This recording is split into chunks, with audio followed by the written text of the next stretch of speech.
And it's just funny how if you just were to flip the 2022 and 2023 seasons for the Giants, and, the first year is when they had all the injuries and they're winning games with Tommy DeVito, it would almost have been celebrated in a way. Like, look at the grit and the grime the Giants are playing with in December. And if the second year is when they get to the playoffs and they win a playoff game and Daniel Jones looks good and you give him that contract, I mean, the whole conversation around the team would be completely different nationally. So I get it. We've seen a lot of Daniel Jones. Like, there is a very hearty debate to have when it comes to the quarterback 6 years into this thing.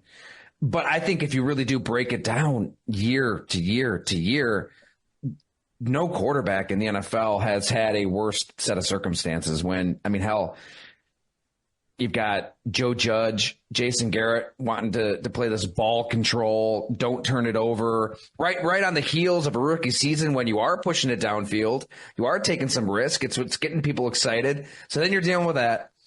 And then you're dealing with year one where you had the best season of your career with Dable, who is, for my money, the best teacher of the position in the sport.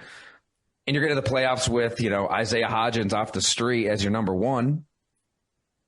And then you have all the injuries they had last year. So I know it sounds like I'm making a lot of excuses, but you could quickly talk yourself into Daniel Jones taking a monster leap this season, especially with what we're seeing out there on the practice field. Malik Neighbors looks like he could be a star.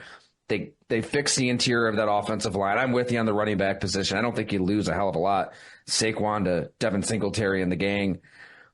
They actually do have weapons. Jalen Hyatt, Theo Johnson, Isaiah McKenzie. Of course, we got to lump him in. Our old pal Isaiah, but he could take a step. And maybe we play this back a year from now and we both look like fools. But I will not be surprised one bit if Daniel Jones has this Alex Smith, dare I say, Rich Gannon-like run late in his career.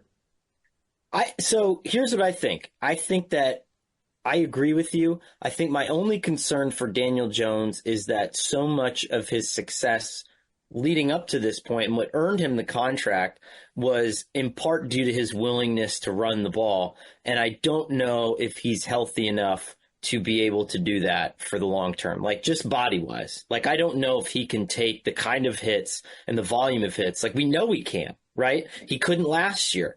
And so if you're Brian Daboll, who, listen, this guy can call an offense in any circumstance, but has had his best years with Josh Allen. And why is Josh Allen so good? Because everyone worries that he's going to leave the pocket, right? And so there's always that built-in hesitancy with the defense. You try to build that kind of on a Walmart scale with Daniel Jones, but the problem is Daniel's got to leave the pocket and he's got to run people over. And so my concern is, can you build something around him that doesn't involve him being in the running game at all or very minimal, and because I think if you depend on him taking whatever it is, 50, 60, 70 carries over the course of the season, I think you're going to end up with Drew Lock. It's just, Daniel Jones has gotten hurt a lot. And I think a lot of that has to do with just the punishment that he takes. I do like the psychological games at play. And maybe I'm reading into it a little too much, but he is pissed. I mean, we sat down and chatted about Hard Knocks. He did not enjoy, his words, did not enjoy what he saw. The fact that Joe Schoen and Brian Daboll were very interested in these prospects. And I thought it was interesting watching it live. I don't know if you had the same thought, but they showed Joe Schoen, the general manager, speaking to Chris Mara about the conversation that Schoen had with Daniel Jones. They didn't air the Daniel Jones conversation. So I'm like, yeah, that was kind of left on the cutting room floor there, Daniel.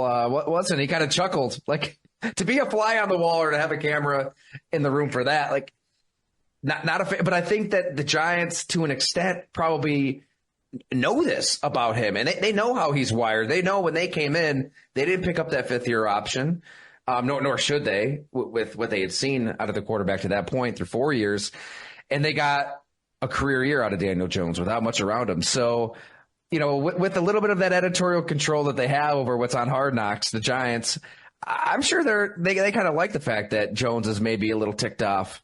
And he knows their intent, and they know that he knows that the world saw this all.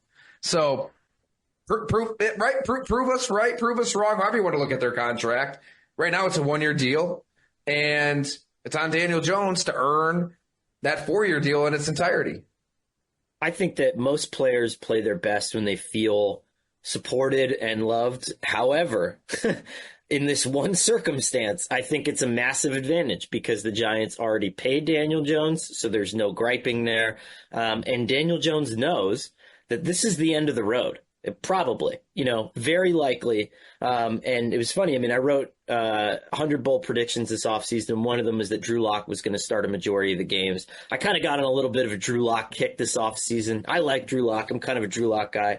And it was funny. After I wrote it, a coach who was not with the Giants, but was friendly with coaches from the Giants, said, you realize that, like, Daniel's a man on fire this offseason, right? Like, this guy is coming in. He's ripping it up. He might have had his best spring ever. And I was like, okay, good. I mean, mission accomplished if you're the Giants, right? Like, okay, we got him. He's dialed in. And I don't think any of this was, necessary. Like you said, it's not Daniel's fault. It wasn't for a lack of effort. It's not like he's not trying out there.